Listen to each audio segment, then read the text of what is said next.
अस्सलाम वालेकुम दोस्तों, मैं हूं मोहम्मद तैयब अब्बास रोमानिया से।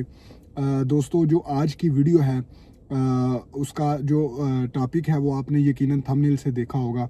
बहुत सारे दोस्त इस वक्त रोमानिया में मौजूद हैं और जो वक्तन फ़वक्तन लोगों को इस चीज़ की ज़रूरत पड़ती रहती है कि वो उन्हें उन्हें अपनी जॉब जो है वो चेंज करनी होती है।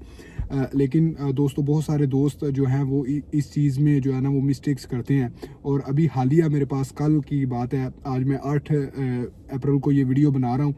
तो कल की बात है, मेरे पास 3 लड़कों के जो है वो पेपर्स आए थे, जो उन्होंने समझ लें कि उनके वर्क परमिट रिजेक्ट हुए हैं अगली कंपनी से। और उनका जो टाइम 3 महीने का जो रोमानिया के अंदर टाइम होता है वो उनका क्रॉस हो चुका है और अब उनके पास कोई दूसरा सल्यूशन नहीं है। वो सिर्फ ये है कि अपना केस जो है वो अदालत में जो है वो क्या उसे कहते हैं, अदालत के अंदर वो अपना जो है वो केस अप्लाई कर सकते हैं और फिर वो अपना प्रोसेस वो कोशिश कर सकते हैं अगर उनके डॉक्यूमेंट्स बन जाएं, लेकिन उसमें उनके चांसेस बहुत कम है।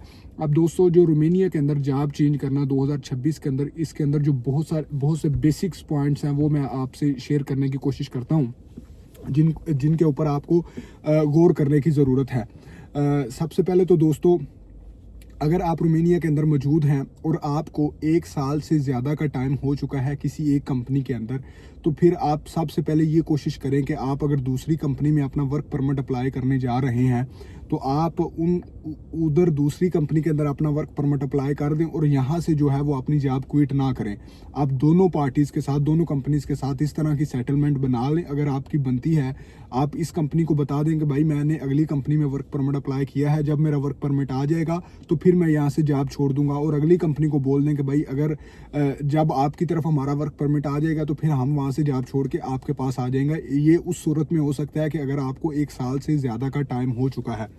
ये एक फर्स्ट पॉइंट है।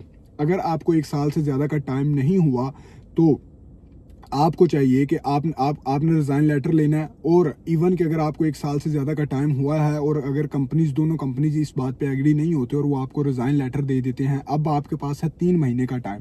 ठीक है, उस 3 महीने के अंदर दोस्तों आपको जो चीज़ों पे गौर करने की ज़रूरत है वो आपको मैं अभी बताता हूँ और आपने उन चीज़ों को देखना है और फिर आपने जो है वो एक्शन लेना है।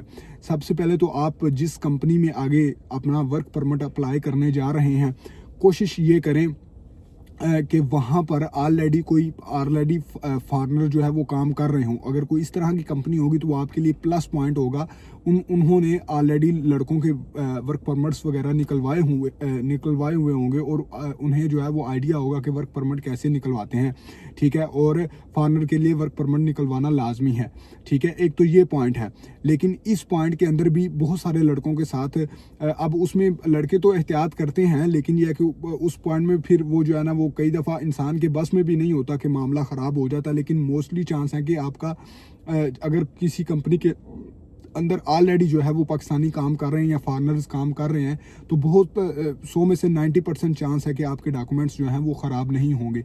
एक तो आपने ये पॉइंट देखना है। दूसरा पॉइंट आपने ये देखना है, अगर आप किसी नई कंपनी में जा रहे हैं और वहाँ पे जो है वो पे अगर उस कंपनी ने ऑलरेडी किसी फॉरेनर्स का जो है वो अप्लाई नहीं किया हुआ वर्क परमिट, तो आप ख़ुद कोई कंसल्टेंट ढूंढें या ख़ुद कोई वकील ढूंढें या मेरे से भी रब्ता कर सकते हैं, मैं आपको गाइड कर सकता हूं इस हवाले से।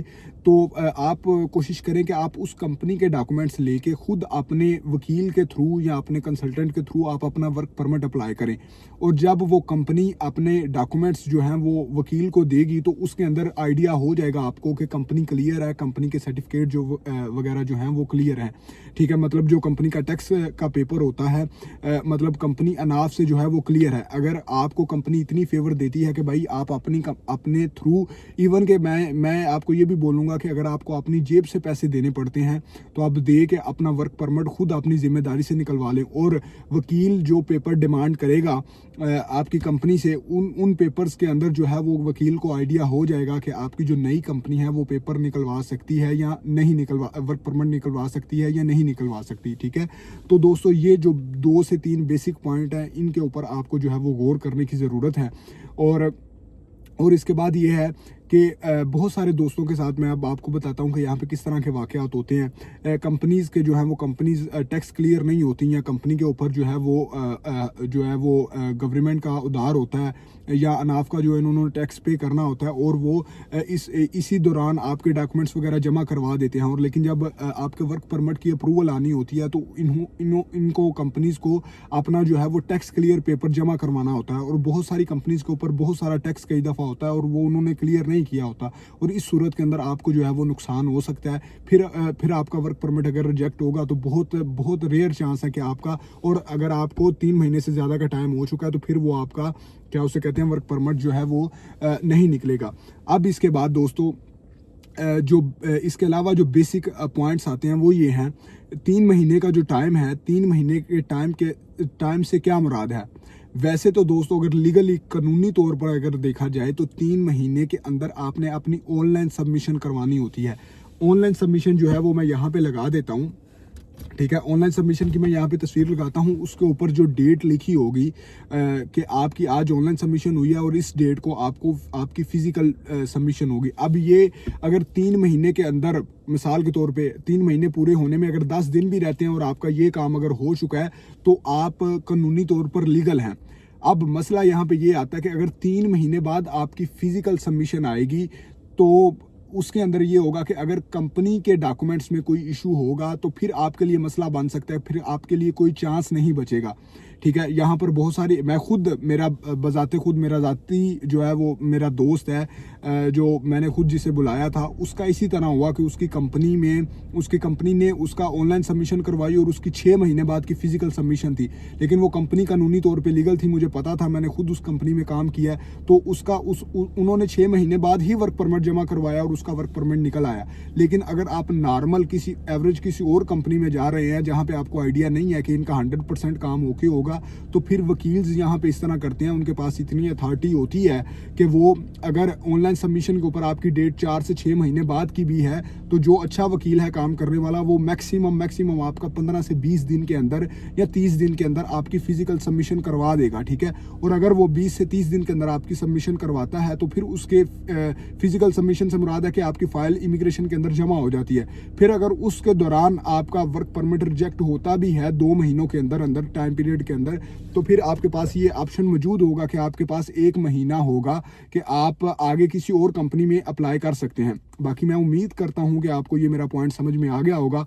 और इसके बाद ये है कि अगर आप कोई जॉब अपनी क्विट करके नई जॉब की तरफ आना चाह रहे हैं तो भाई आपको पहले जॉब ढूंढने की ज़रूरत है, ना कि आप जब रिज़ाइन लेटर निकलवा लें तो फिर आप जॉब ढूंढें, तो फिर आपके पास टाइम जो है वो बहुत कम रह जाता है और बहुत कम ऑप्शंस आपके पास रह जाते हैं।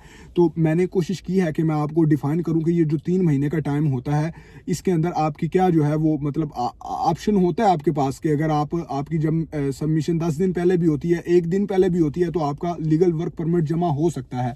लेकिन आप कोशिश करेंगे जो आपका 3 महीने का टाइम पीरियड है इसके अंदर ही आप अपनी फिजिकल करवा के आपका वर्क परमिट का रिजल्ट आपका निकल आए, ठीक है। तो लिहाजा ये सारी चीज़ें जो 2026 के अंदर जिनके ऊपर आपको ध्यान करने की ज़रूरत है कि आप अपनी अगर जॉब चेंज कर रहे हैं तो ये स्टेप्स आपने बड़े ध्यान से लेने हैं।